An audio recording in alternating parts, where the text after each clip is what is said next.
Hello guys, magandang gabi sa inyong lahat and welcome back dito sa panibago nating video dito sa ating channel. My name is Anthony, ang palagihan yung kakwentuhan, ka-sharing ng mga experience dito sa ating mga video na ating ina-upload sa ating YouTube channel guys. So, ngayong araw na ito ang pag-uusapan natin is yung series, pagpapatuloy ng series natin nung ating mga gastos at kita ng RTL Chicken. So ngayong araw na to ang pag-uusapan natin is 480 heads, no? Last time pinag-usapan natin is 336 heads. Ngayon 480 heads kasi nagawa na natin yung 384.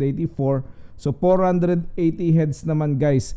Kung may kapital kayo at gusto ninyo na mag-alaga ng ganito karami, ay pwede naman, no? So lahat ng yan pag-usapan natin pagkatapos lang ng maikling intro.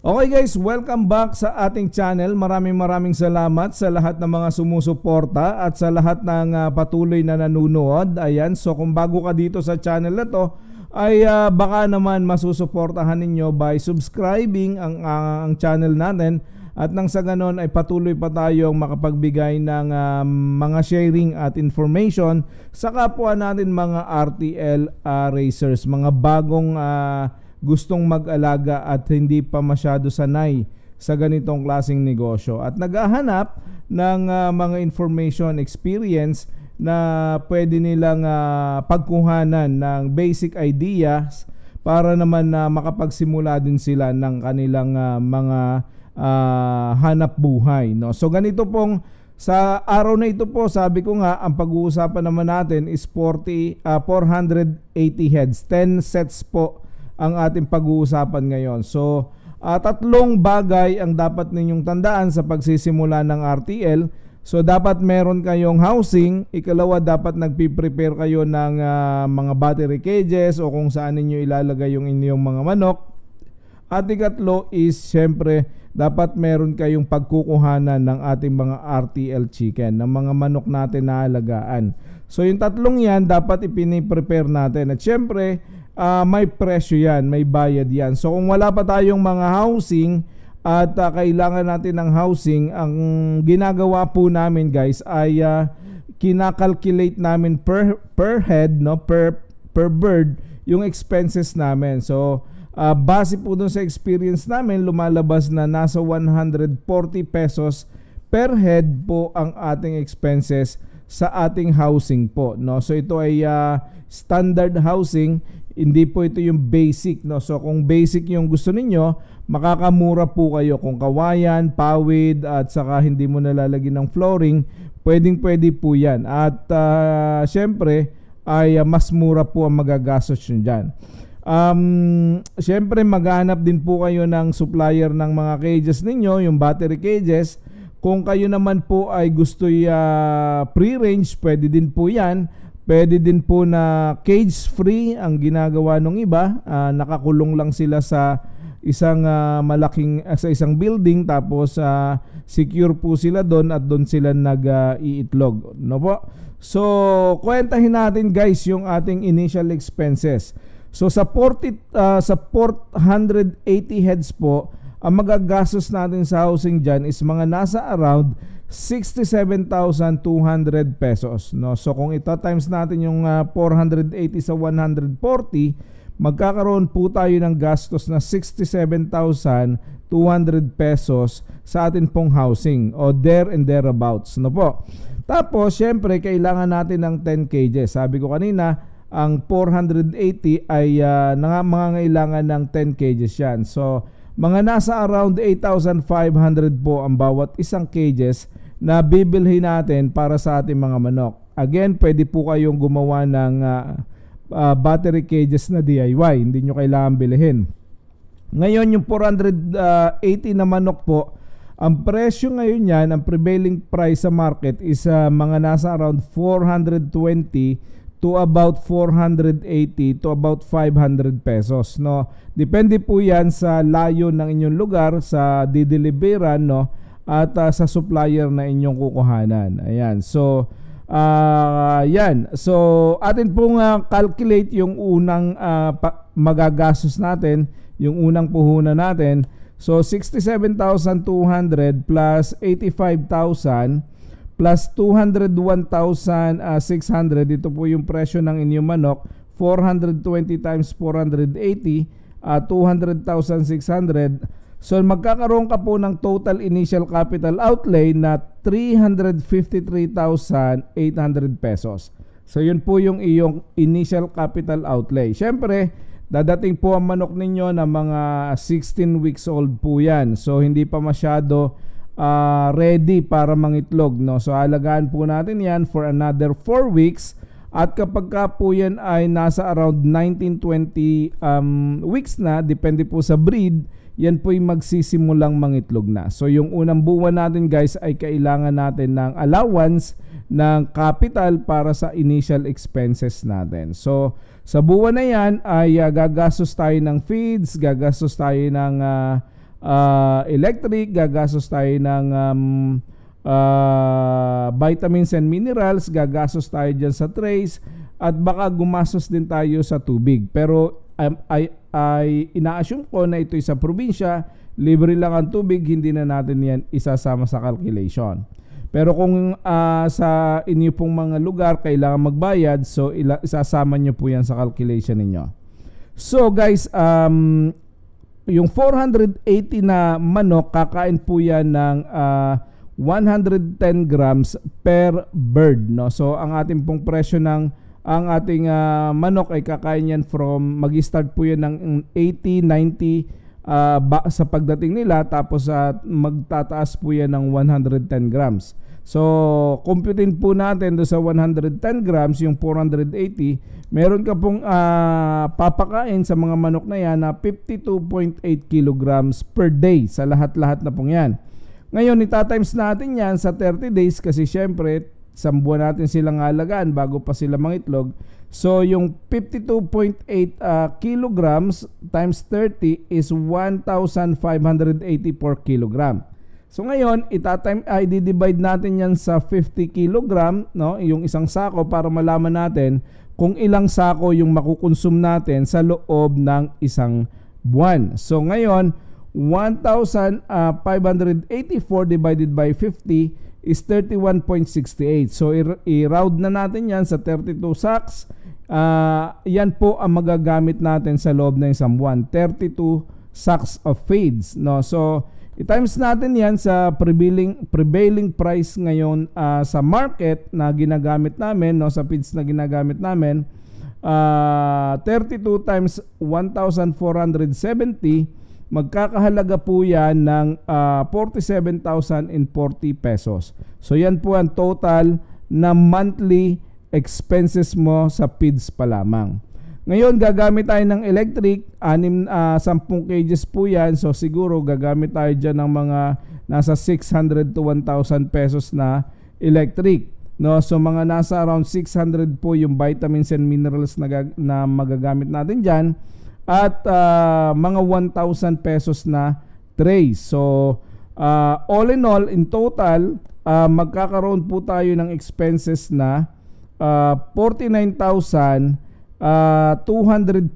pesos, no? So yan yung ating monthly expenses, no? So yan din po yung ating unang buwan na expenses. So ngayon, meron tayong initial capital na 353,800, no? 353,800, tapos meron po tayong initial na expenses na 49,240. So yan po yung pag inad nyo, yan yung kailangan nyong ihanda. Okay? So guys, magkano naman ang kikitain natin? So lagi nating sinasabi at pinag-uusapan dito guys, baliwala yung ating mga paghihirap kung hindi po tayo kikita. So kailangan ngayon pa lang pinoproject na natin magkano ba yung ating posibleng kitain, para naman malaman natin kung kikita nga ba tayo. Magkano yung posible natin kitain? So 480 times 85%, Yung 85% po, ito yung yield natin, no? Yung average percentage na mangingitlog yung ating mga manok. So, i-times natin sa 480 yan. So, 408 eggs per day ang pwede nating makuha. I-times natin sa 30 days yan, it's 12,240 eggs per month ang makukuha natin. So ngayon, yung 12,240 eggs per month, i-times natin yan sa 7 pesos, which is the prevailing current price ng ating itlog sa market. Ito yung average prevailing price, no? So, i-times natin yan sa 7 pesos, 85,680 pesos per month ang gross income na posible nyong kitain.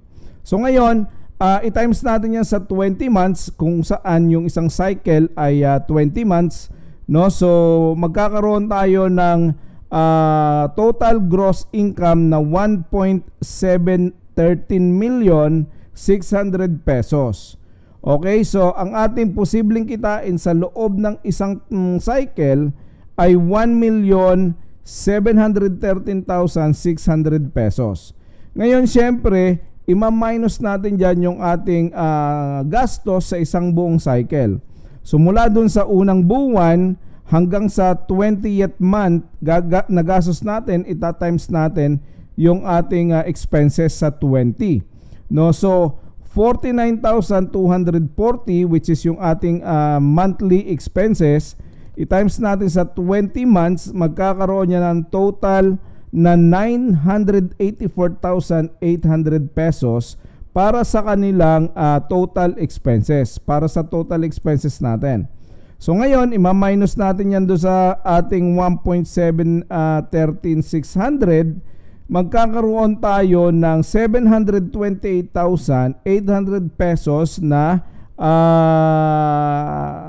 gross profit.